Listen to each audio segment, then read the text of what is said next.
Hey, I'm Courtney Ragsdale. I am a student from Grand Canyon University getting my graduate degree in Master's of Education in School Counseling. I'm here today to talk to you about the dispositions that I have and some that I need to work on to be a great school counselor. I'm also here to talk about some of the qualities and behaviors that I feel that a school counselor should have.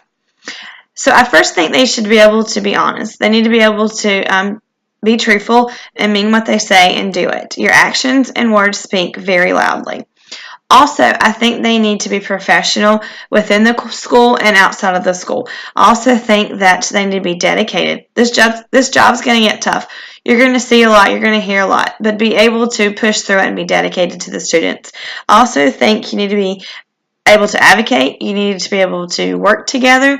You need to be able to put the children's best interests at heart and push through those. And I also think that you need to go by the American School Counselor Association's Code of Ethics, making sure we're following those and applying those as well.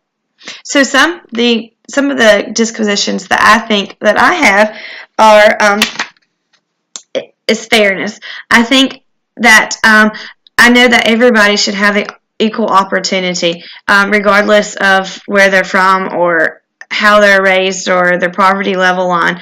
We need to be able to treat them equally. We need to be able to advocate them and engage the students and build positive relationships with them. So fairness is something that I feel like I have, but can always have improvement on. Professional conduct. I think that is something that I have as a caseworker now. You have to be professional no matter what, and I feel like I have that. I feel like I'm able to be a positive role model within the school and within the community as well. And confidentiality, that's very important, not to break that and to follow those HIPAA regulations of a school counselor as well. I think another thing that I have is dedication. I was a student athlete, and my father always told me, you do it with 110%. You push through it. And I think that's something I have. This job is going to get tough, but we need to make sure that we're there for the children, that they feel safe in us, and that we're going to be there and we're going to push through it. Also, I think I have compassion. I feel like that I'm able to see when students are having a bad day and be genuine to them, be able to amplify and reflect with them and to know that I care and to show that not just by my words but with my actions and how I treat them. I think that's something that I have but can work on with parents. I think that's something that sometimes I feel like parents aren't doing their best, but maybe that's all the resources they have. I think that's something that can always improvement on.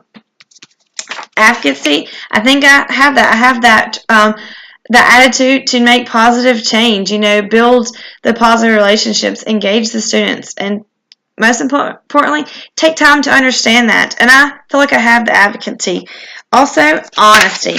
That is one that I have. Be truthful. Mean what you say. Do what you say. If you don't do what you say, you have broken trust, and trust is something very hard to rebuild on. So I think being honest and, make sure the student is center. I think I have that. Some things that I feel like I need to work on are curiosity, because sometimes I don't allow people to think for themselves, and I need to work on that. Reflection, especially on the data. I really need to be able to work on that and push through that and make sure I'm doing my research and not just assuming things. This one, reflect for diversity. I'm aware of the cultural differences, but sometimes I feel like I don't always keep those in mind, and I think that's something I struggle with.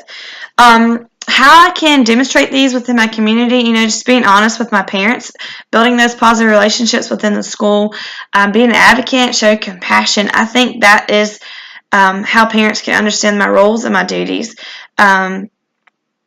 I think that I can take feedback. We have those evaluations and sit down and look at the students that I've helped and students that need help, and making sure that we are adjusting to them quarterly, because times change, things change. We need to be able to adapt to them. I think those are dispositions that I have and that can be helpful with as a school counselor.